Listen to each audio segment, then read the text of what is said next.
Fala galera, tudo bem com vocês? E aí, como é que vocês estão? Bora continuar a nossa leitura bíblica em um ano?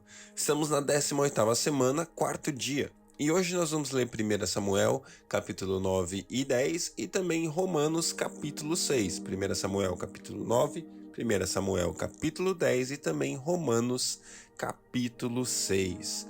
Glória a Deus por você estar aqui com a gente, está sendo muito legal e vamos nessa. Deus, muito obrigado por mais um dia de vida, por mais um tempo onde nós podemos nos achegar ao Senhor, Pai. Obrigado, Deus, porque o caminho foi aberto por Jesus e nós podemos entrar no santo lugar, na sua presença. Deus, sem medo, com confiança, sabendo que o sacrifício de Jesus é suficiente. Jesus, nós nos colocamos diante do Senhor, nós colocamos nossas vidas aos seus pés e nos achegamos diante do Pai com ousadia, estando na sua presença. Deus, nós temos visto que a sua arca, a sua presença é tudo, é o que faz a vitória, é o que traz o povo a conquistar, é o que faz o povo se levantar, é o que faz o povo depender, é o que faz o povo, sabe, Deus, estar contigo. E nós sabemos, Deus, que a tua presença é tudo que precisamos, Pai. Então nós queremos viver dessa maneira, viver com a sua presença, guiados pelo Senhor, ouvindo sua voz. Eis-nos aqui, Papai, fala conosco em nome de Jesus, Pai. Nós te honramos, te adoramos e te agradecemos, Pai. Muito obrigado, Senhor. Em nome de Jesus, abre nossos olhos enquanto lemos a sua palavra, para que ela penetre no nosso coração de uma maneira especial e única. Amém. Glória a Deus. 1 Samuel, capítulo 9. Havia um homem de Benjamim, rico e influente, chamado Quis, filho de Abiel, neto de Zeror, bisneto de Becorate e trineto de Afia. Ele tinha um filho chamado Saul, jovem, de boa aparência, sem igual entre os israelitas. Os mais altos batiam nos seus ombros. E aconteceu que as jumentas de Quis, pai de Saul, extraviaram-se, e ele disse a Saul: chame um dos servos e vá procurar as jumentas. Eles atravessaram os montes de Efraim, a região de Salissa, mas não as encontraram. Prosseguindo, entraram no distrito de Saalim, mas as jumentas não estavam lá.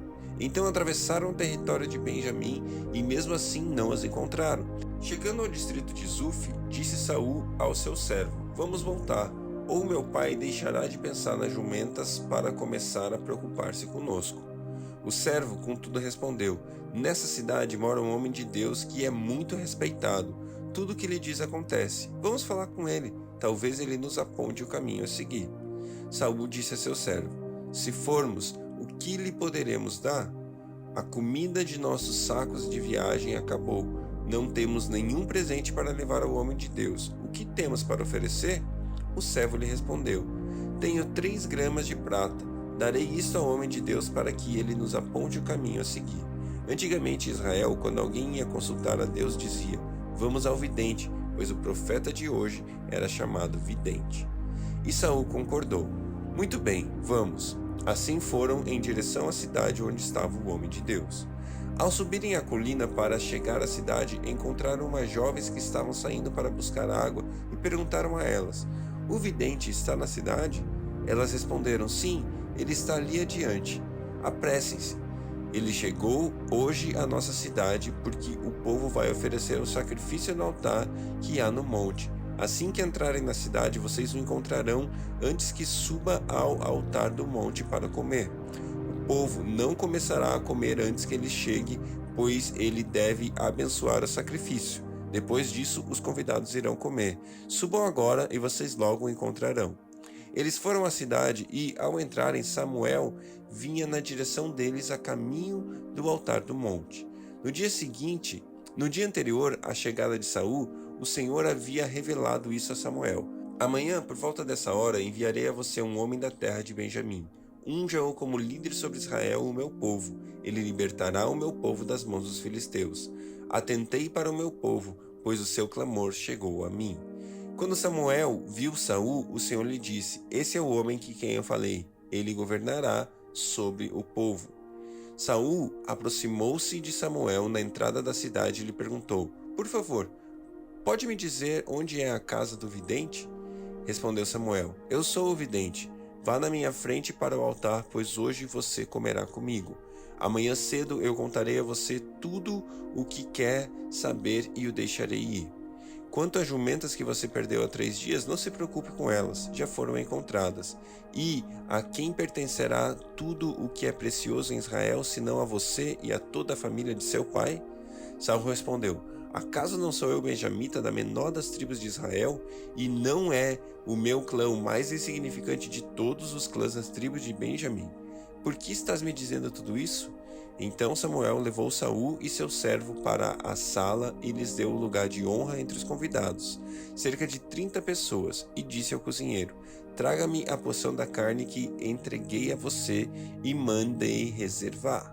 O cozinheiro pegou a coxa do animal com que estava sobre ela e colocou diante de Saul, e disse Samuel: aqui está o que foi reservado para você. Coma, pois desde o momento em que eu disse, tenho convidados, essa parte foi separada para você para esta ocasião. E Saul comeu com Samuel naquele dia. Depois que desceu do altar do monte para a cidade, Samuel conversou com Saul no terraço de sua casa. Ao romper do dia, quando se levantaram, Samuel chamou Saul no terraço e disse: levante-se, eu o acompanharei e depois você seguirá a viagem. Saul se levantou e saiu com Samuel.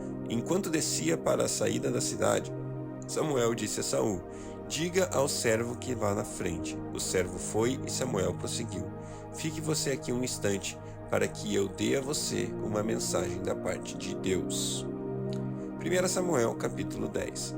Samuel apanhou um jarro de óleo, derramou-o sobre a cabeça de Saul e o beijou, dizendo: o Senhor o ungiu como líder da herança dele.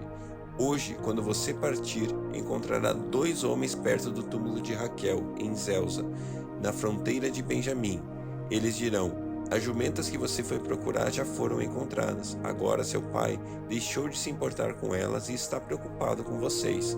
Ele está perguntando: como encontrarei meu filho? Então, dali você prosseguirá para o carvalho de Tabor. 3 homens virão você subindo ao santuário de Deus em Betel e encontrarão você ali. Um estará levando 3 cabritos, outro 3 pães e outro uma vasilha de couro cheio de vinho. Eles o cumprimentarão e oferecerão a você 2 pães, que você deve aceitar. Depois você irá a Gibeá de Deus, onde há um destacamento filisteu. Ao chegar à cidade, você encontrará um grupo de profetas que virão descendo do altar do monte tocando liras, tamborins, flautas e harpas, e eles estarão profetizando. O Espírito do Senhor se apossará de você, e com eles você profetizará, e será um novo homem. Assim que esses sinais se cumprirem, faça o que achar melhor, pois Deus está com você. Vá na minha frente até Gilgal, depois eu irei também para oferecer holocaustos e sacrifícios de comunhão, mas você deve esperar 7 dias até que eu chegue e diga a você o que fazer. Quando se virou para afastar-se de Samuel, Deus mudou o coração de Saul, e todos aqueles sinais se cumpriram naquele dia. Chegando a Gibeá, um grupo veio em sua direção. O Espírito de Deus se apossou dele e ele profetizou no meio deles. Quando os que já o conheciam viram-no profetizando com os filhos dos profetas, perguntaram uns aos outros: o que aconteceu ao filho de Quis? Saul também está entre os profetas? Um homem daquele lugar respondeu: e quem é o pai deles? De modo que isso se tornou um ditado: Saul também está entre os profetas? Depois que Saul parou de profetizar, foi para o altar do monte. Então o tio de Saul perguntou a ele e ao seu servo: aonde vocês foram? Ele respondeu: procurar as jumentas. Quando, porém, vimos que não seriam encontradas, fomos falar com Samuel. O que Samuel disse a vocês? Perguntou o tio. Saul respondeu: ele nos garantiu que as jumentas tinham sido encontradas. Todavia, Saul não contou ao tio o que Samuel tinha dito sobre o reino. Samuel convocou o povo de Israel ao Senhor em Mispa e disse a eles: assim diz o Senhor, o Deus de Israel: eu tirei Israel do Egito e libertei vocês do poder do Egito e de todos os reinos que os oprimiam. Mas vocês agora rejeitaram o Deus que os salva e de todas as suas desgraças e angústias, e disseram: não, escolhe um rei para nós. Por isso, agora apresente-se perante o Senhor de acordo com as suas tribos e seus clãs. Tendo Samuel feito todas as tribos de Israel se aproximar, a de Benjamim foi escolhida.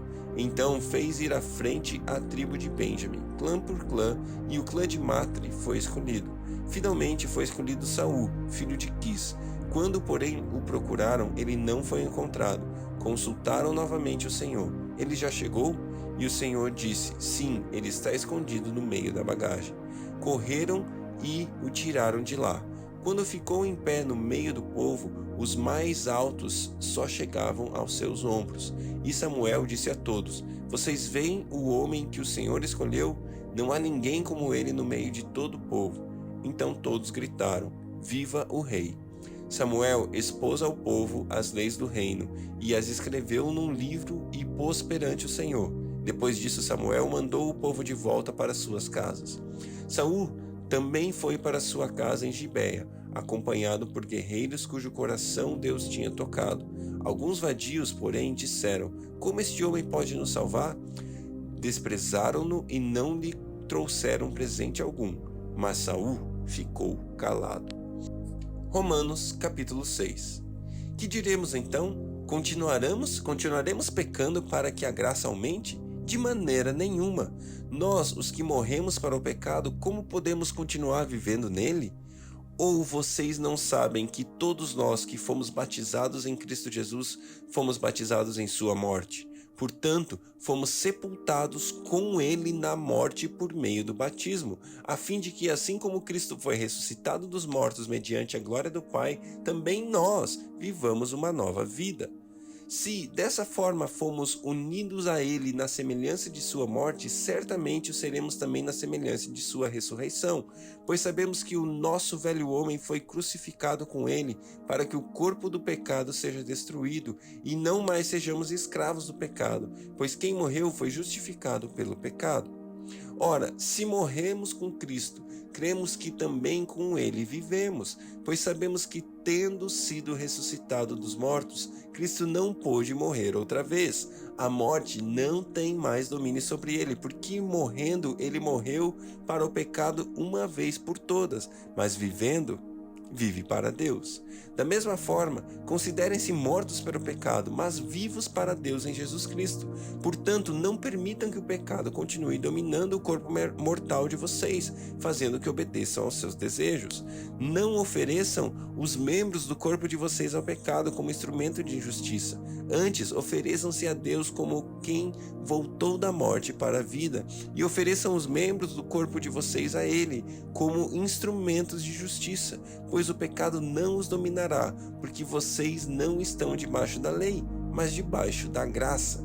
E então, vamos pecar porque não estamos debaixo da lei, mas debaixo da graça? De maneira nenhuma. Não sabem que quando vocês se oferecem a alguém para lhe obedecer como escravos, tornam-se escravos daquele a quem obedecem, escravos do pecado que leva à morte ou da desobediência da obediência que leva à justiça?